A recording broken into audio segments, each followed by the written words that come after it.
Wow! Mahirap na nga si Eros.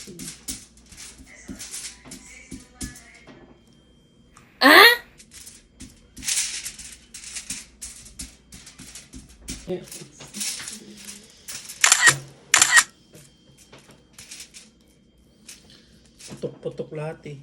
Kaya Eros, kunting galaw, putok eh. Sabi ba naman ng teacher na nagbabantay sa gate? Eros, mukhang malit na yung mga uniform. Mukha daw. Mukha na malit yung uniform sa'yo. Tuwa ko ba naman dito kay Eros kasi?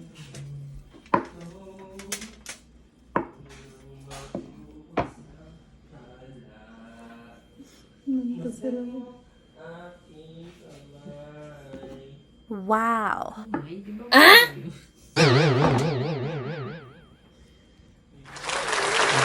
Instrumental. Yun pala yun. Magaling talaga sa atin yung magkarya dati ng pool eh. Magaling sa atin yung sa pool ah. Iba-vlog yun po eh. Iba ko ng alay.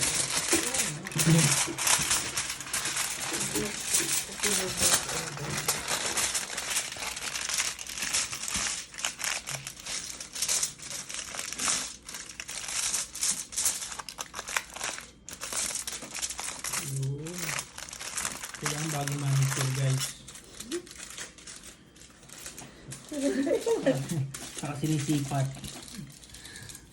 Ayun na guys, ang bilis. Saka 3 na agad. Pangapat. Tan-tan-tansya yan. Para sa laki niya no. Oh, diba? Ang galing oh. Para sa parehas eh oh. Matrabaho lang kasi ito talaga yun. Ha? Matrabaho lang. Yun talaga, lahat na masarap kainin. Talaga pinaghihirapan. Para pag ano, So yung sisi. Ladies and gentlemen, para pag gustong mag ano, Wow. pag umuwi ng ano tapos wala, prito lang nandiyan sa Prito freezer, diba? Ito sa freezer. Wala lang prito-prito, microwave na lang. Mag-iinan ako naman. Kasi naka-steam na siya, Naka-steam diba? to ng isang oras. Luto na yan eh. So, ano na lang yan. Yung masarap yung medyo Crispy. crispy sa labas. Mama, anong niluluto mo?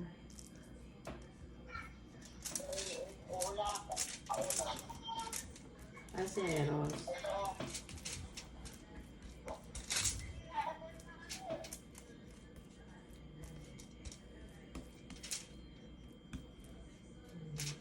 Ilang pound na si Eros? Oh, Ilang pounds? di ko na Kilo na yun. parang ano na siya tinay. Mas malaki pa yung bewang niya kay Rambo eh. Parang yung bewang nga daw, yung ano niya is malaki, mas malaki pa kay Elijah. Medyo nahihirapan kasi si mama na Well, kanya bata pa naman eh. ano yung sa kanin. Makapagano din yan. Actually, konti siya kumain na ulam. Oo. Kanin talaga yung malakas yun. Ano siya sa kanin? Lalo na pag gusto niya ulam. May isa lilibat party yata ba? Ano, Ito ba? hindi. Green pepper. Green pepper tapos, ang ganda. Kaya ito yung tamang pagbulot ng ito. Onion.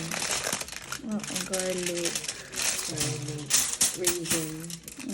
Saka, Pickles. pickles.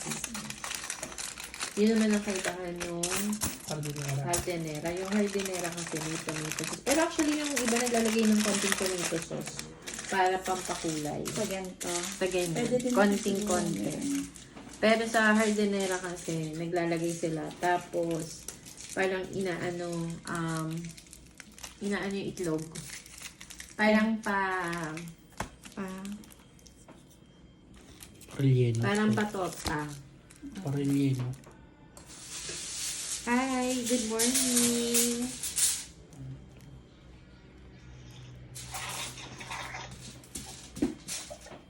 Very good si Eros ha, nakaligo na. Ilang pasok. Meron po, naligo na siya. Para hindi manikit kasi. Kaya may ano. Butter. May butter.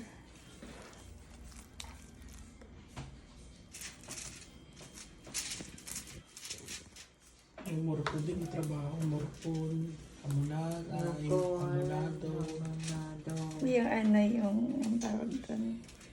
Relleno, yun yung mga matatrabaho na ulam.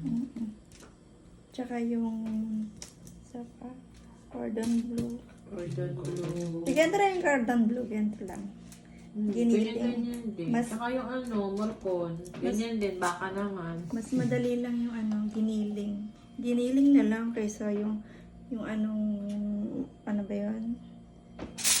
Dalawa-dalawa lang. Parang machine. Yung ano, baka masarap yun yung morcon. Ano mo, May taba ng bago sa tapos may taba ng baboy sa loob, tapos may atay, tapos may... Yan, diba? Maglalagay sila ng... Yung ano, Yung morcon. Yan po yung mga halos mga pang specialty ni mama kapag ano. Di ba nagluto ka dito? Dahil ano. Oo, yata. Pag sa Pilipino mo, yun yung mga premium na handa. Cordon bleu, morcon, yun. Nagluto ko ng base sa wakon siya. Oo, ng, Morocco. morcon.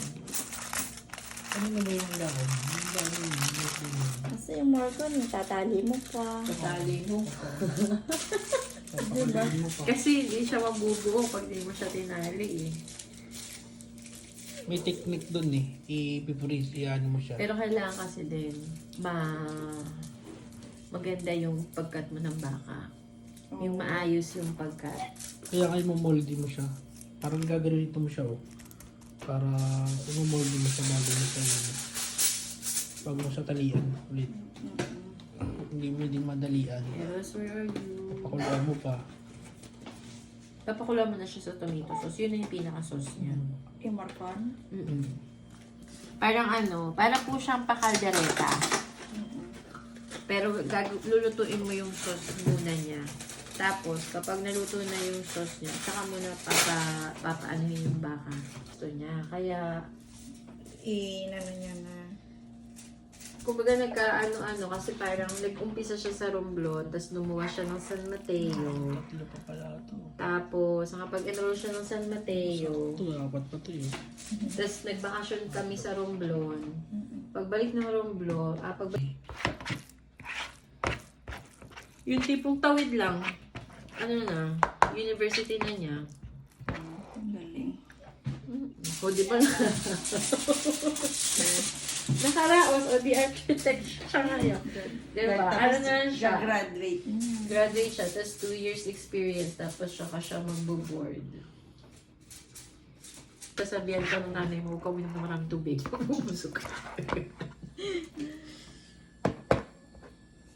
Dami oh. Isa, dalawa, tatlo, apat, 5, 6, 7, 8, 9, 10, 11. Si Alin. Isang dosena. Tini. 2018, 19, 20, 21, 22. Last. Hanggang sa nag-high school, ganun sila. Lagi sila may mga baon na plastic. Kaya hindi din sila madalas pinapasama ng nanay nila sa field trip. Kasi sasabihin ng nanay nila, hindi pwedeng walang kasamang nanay, eh di gastos yun. Tapos magsusuka sila. Special to special buhay. Tapos 3 pa itlog.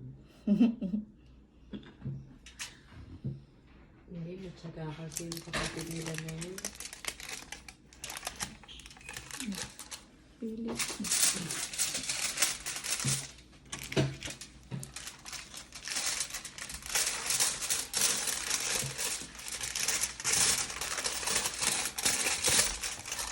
Last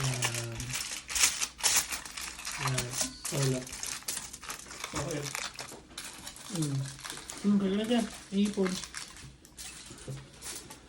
Masya. Suman. Suman.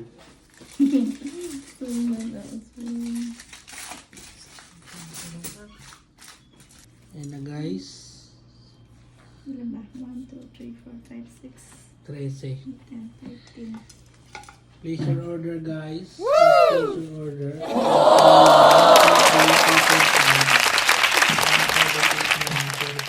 Tag, tag.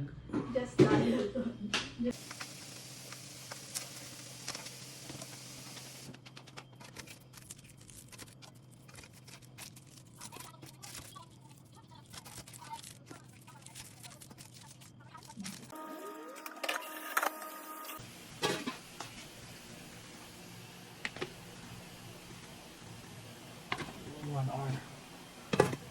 yung 22. Yung 22 yan papatayin. Tadaan! Na. Nga pala yun. Kamalik na runabout. Bago. Mag-roundabout ka, di ba? Konti. Pag doon ka dito ang nagaling. Pero pag doon ka dito ang nagaling. Minsan nag-taas. Bakit may ambulahe dito? Yung pala. Saan banda yun, be? Junior, gusto mo sumama? Ayoko, lalaba ako. Sa pinagtatakbuhan natin, Sa may library? Oo. Katabi nun. Akala mo lang, ano siya, parang akala mo. simple lang na ano, no? Hindi mo alam Maliit lang po kasi talaga siya na clinic. Parang ano lang siya pagka yung mga magpapadress ng sugat nila, magpapaklinik, Doon tayo, doctor's yung check nag-parking up. tayo doon lang sa kabila nun. Pero yung mostly na pumupunta doon, parang wala pa akong nakikita emergency cases. Parang lagi sila, mga naka-ano sila, mga naka-appointment. Nagtaka ko, ano kaya ito? Bakit may ambulansya dito? Ba't dito nagpa-parking na ambulansya? Ay, hindi ko lang kasi makita yung ano siya dahil sa gabi, pag gabi na tapos sa gilid siya pa nagpa-parking. Doon sa may parking na ng library. Oh, yun pala yun. Wow.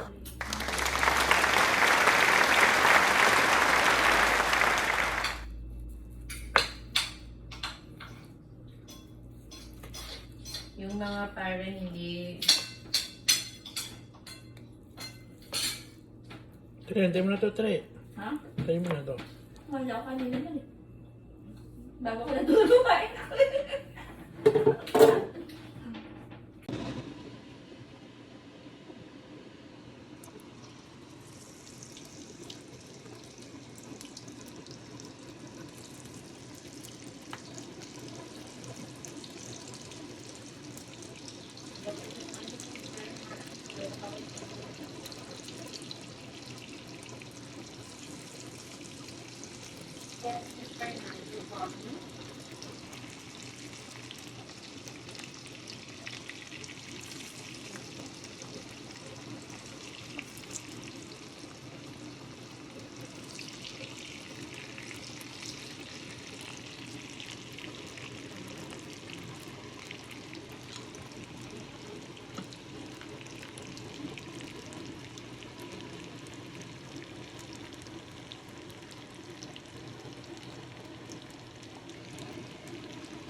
I'm going to ask for a contest to decide when we get the contest what happened in terms of the scheduling for the students and get it clean.